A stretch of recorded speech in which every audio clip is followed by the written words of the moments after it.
വിദ്യാർത്ഥികളെ 7ാം ക്ലാസ് വാർഷിക പരീക്ഷ 2024-25 ഗണിത മാത്തമാറ്റിക്സിന്റെ ക്വസ്റ്റ്യൻ പേപ്പറും അതിന്റെ ആൻസർ കീയുമാണ് നമ്മൾ ഡിസ്കസ് ചെയ്യുന്നത്.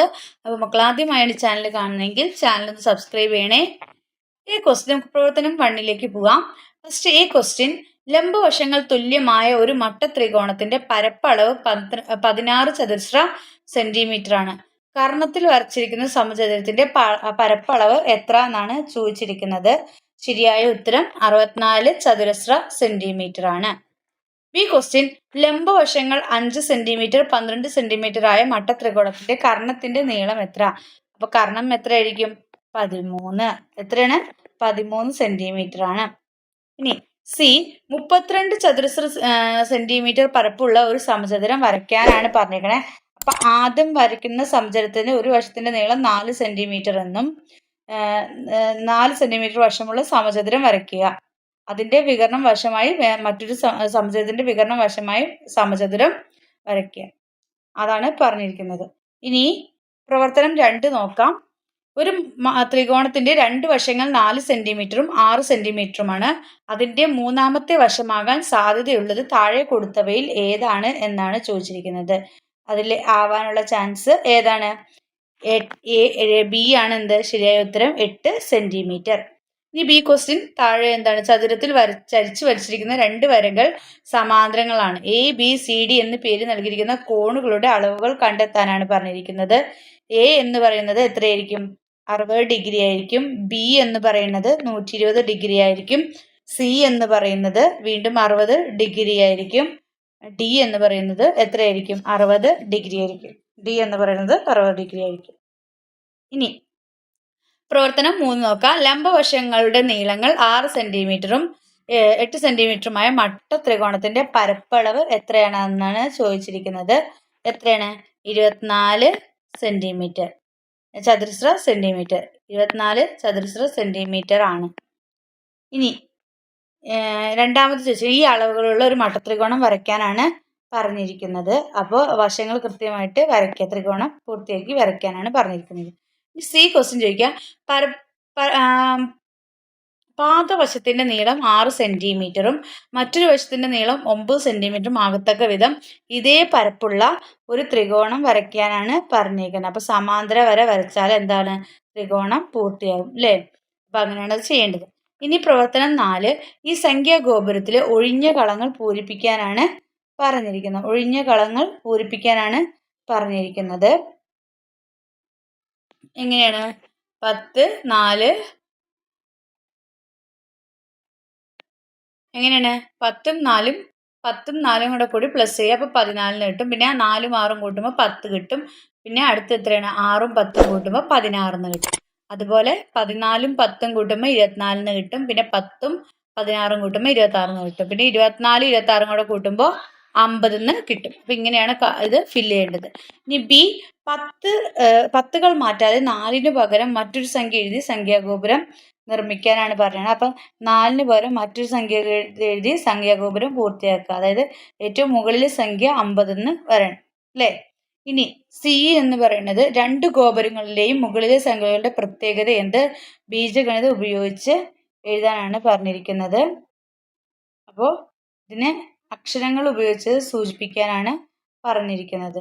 നമ്മുടെ അക്ഷരങ്ങൾ വച്ചിട്ട് സൂചിപ്പിക്കാനാണ് പറഞ്ഞിരിക്കുന്നത്.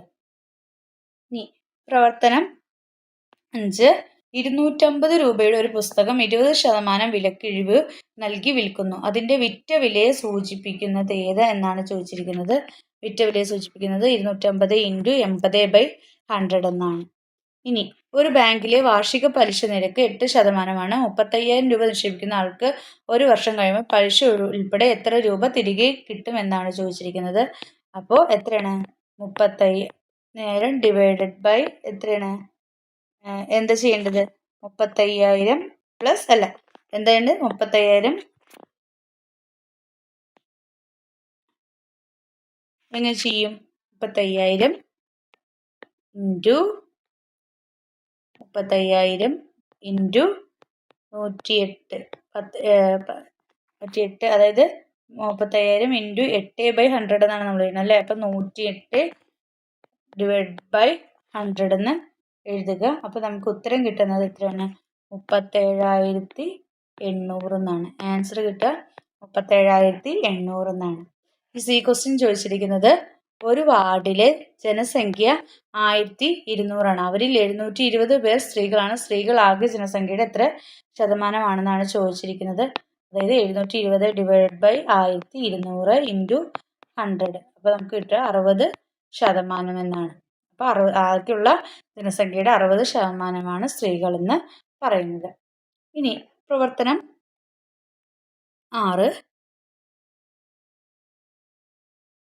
4/5 ദശാംശ രൂപം എഴുതുന്നതാണ് ചോദിച്ചിരിക്കുന്നത്. 4/5 ഡെസിമൽ ഫോം എഴുതാനാണ് പറഞ്ഞിരിക്കുന്നത്. ഏതാണ്? 0.8 ആണ്. എത്രയാണ്? 0.8 ആണ്.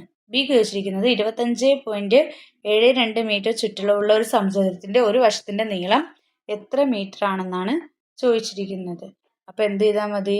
സമചതുരത്തിന്റെ വശം 4 വശങ്ങളല്ലേ ഉള്ളൂ. അപ്പോൾ 25.72/4 ചെയ്താൽ മതി. അപ്പോൾ നമുക്ക് എന്തെന്ന് ആൻസർ കിട്ടും?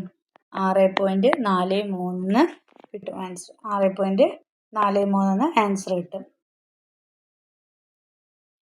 ഇനി നെക്സ്റ്റ് സി ക്വസ്റ്റ്യൻ. ഒരു ചതുരത്തിന്റെ പരപ്പളവ് 87.5 സെന്റിമീറ്റർ, അതിന്റെ നീളം 12.5 സെന്റിമീറ്റർ ആയാൽ വീതി എത്ര എന്നാണ് ചോദിച്ചിരിക്കുന്നത്. അപ്പോൾ വീതി കണ്ടുപിടിക്കാൻ എന്ത് ചെയ്ത്? 87.5 ഡിവൈഡഡ് ബൈ എത്രയാണ്? 12.5. അതായത് നമുക്ക് എത്ര കിട്ടും? 87.5 ഡിവൈഡഡ് ബൈ 12.5 എന്ന് എഴുതാം. അപ്പോൾ എത്ര കിട്ടും? 7 സെന്റിമീറ്റർ എന്ന് ഉത്തരം കിട്ടും. നെക്സ്റ്റ് പ്രവർത്തനം 7. സുഹറയുടെ കയ്യിൽ 2 റിബണുകളുണ്ട്. അവയുടെ നീളങ്ങൾ 3/4 മീറ്റർ, 1/4 മീറ്റർ എന്നിവയാണ്. വലിയ റിബണിന്റെയും ചെറിയ റിബണിന്റെയും നീളങ്ങൾ ഏത് അംശബന്ധത്തിലാണ് എന്നാണ് ചോദിച്ചിരിക്കുന്നത്. 3:1 എന്ന അംശബന്ധത്തിലാണ്. ഇനി ബി. ജീവ 65,000 രൂപയും സീന 39,000 രൂപയും മുടക്കി ഒരു കച്ചവടം തുടങ്ങി. ആദ്യത്തെ ആഴ്ചയിൽ 6,000 രൂപ ലാഭം കിട്ടി. ലാഭം മുടക്കുമുതലിന്റെ അംശബന്ധത്തിൽ വീതിച്ചു. അപ്പോൾ ഓരോരുത്തർക്കും ലഭിച്ച ലാഭം എത്രയാണെന്നാണ് ചോദിച്ചിരിക്കുന്നത്. അതായത് മുടക്കിയുടെ തുകയുടെ അംശബന്ധം എത്രയായിരിക്കും? 5:3 ആണ് അല്ലേ? മുടക്കിയതിൻ്റെ എത്രയാണ് അംശബന്ധം? 5:3 എന്ന ഇതിലാണ് വന്നത്. അപ്പോൾ ജീവയ്ക്ക് കിട്ടിയത് എത്രയാണ്? ജീവയ്ക്ക് കിട്ടിയത് 3,750 രൂപ. 6,000 രൂപയാണ് ലാഭം കിട്ടിയത്. അപ്പോൾ ജീവയ്ക്ക് കിട്ടിയത് 3,750 രൂപയും സീനയ്ക്ക് കിട്ടിയത് 2,250 രൂപയും 2,250 രൂപയുമാണ്. ഇനി സി ക്വസ്റ്റ്യൻ. ഇനി അതിൽ തന്നെ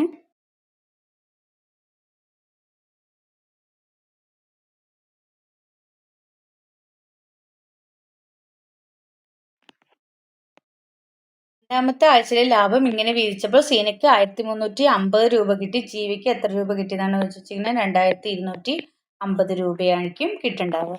ഇനി പ്രവർത്തനം 8. സ്കൂൾ ലൈബ്രറിയിലെ പുസ്തകങ്ങളുടെ എണ്ണം ഇനം തിരിച്ചുള്ള വിവരങ്ങളാണ് വൃത്തചിത്രത്തിൽ കൊടുത്തിരിക്കുന്നത്. ഏതിനത്തിലാണ് ഏറ്റവും കൂടുതൽ പുസ്തകങ്ങൾ ഉള്ളതെന്നാണ് ചോദിച്ചിരിക്കുന്നത്.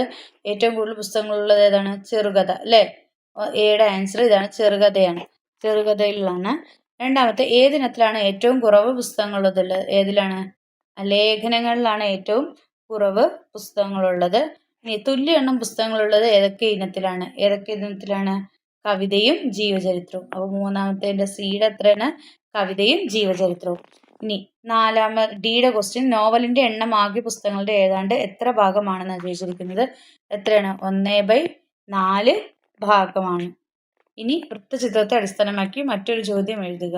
അപ്പോൾ ഏതെങ്കിലും ഒന്ന് ഇതുപോലെ ഏതെങ്കിലും ഒരു ക്വസ്റ്റ്യൻ ഉണ്ടാക്കാനാണ് പറഞ്ഞിരിക്കുന്നത്. അപ്പോൾ ഇത്രയൊക്കെയാണ് നിങ്ങളുടെ ആൻസറൊക്കെ ഉള്ളത്. അപ്പം നിങ്ങൾക്ക് ഈ വീഡിയോ ഉപകാരപ്രദമായെങ്കിൽ ലൈക്ക് ചെയ്യുക, ഷെയർ ചെയ്യുക. ആദ്യമായി ചാനൽ കാണുന്ന കൂട്ടുകാരുടെ ചാനൽ ഒന്ന് സബ്സ്ക്രൈബ് ചെയ്യണേ. Then see you again. Thank U.